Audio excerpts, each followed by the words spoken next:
AITA for flipping out at my husband for lying to my boss and telling him that I had a miscarriage. I 29 female found out that I'm pregnant recently. I work a full-time job and so I'm fairly busy, unlike my husband 31M who only works part-time and has plenty of time to spare. He visits his family almost daily. He also complains about how I keep missing events that I think aren't that relevant because my in-laws literally have a party every week. He told me that his mom has picked up on my absence and said that it's affecting how she sees me and the way I prioritize work over family. I had this conversation with him and his mom 100 times, but to no avail. Last week, he wanted me to attend his cousin's gender reveal party. I refused because I had work. He told me to take the day off, but that wasn't possible due to how much work I needed to get down. He pitched a hissy fit saying I'm prioritizing work over family, and got mad when I told him that a relative's gender reveal party wasn't that important to attend. The next day, and unbeknownst to me, he sent my boss a text using my phone pretending to be me telling him that I was at the hospital because I was having a miscarriage. I could not believe it and for a minute thought it was a joke, but seeing how my boss responded just confirmed it.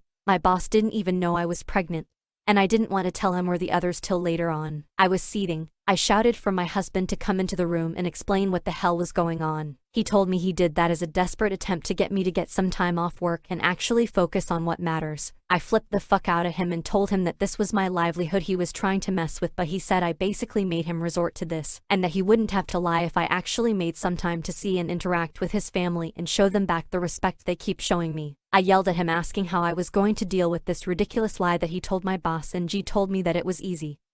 All I had to do was tell my hiss that it was just a miscarriage scare. We argued more and I told him I wasn't going to his cousin's party after this. He threw another fit about how my job isn't actually the problem and that I was constantly looking for excuses to avoid spending time with his family. He called me selfish and told me to look at the mirror and see who the one who is in the wrong. He left to attend the party and I stayed home. He wasn't speaking to me when he got back and didn't even sit with me for dinner. Story 2. AITA for not wanting to be a dad. I had a child when I was 19. I wasn't ready to be a dad and I asked her to get an abortion. She refused and we decided she could keep the baby and I'll pay child support, but I wouldn't be involved in her life. I didn't tell my family about it. 3 months ago when I was at work I received a lot of angry messages from my parents asking me if I have a child. Apparently my ex had told them everything because she is sick and wants someone to look after the kid since her own family refused to do this. They were mad at me, telling me it was very selfish to hide their grandchild from them. They agreed to look after her and brought her into our home. I told them that I can't stop them from doing this, but I still don't want to be her dad, and they agreed. She has been living with us for the past 3 months,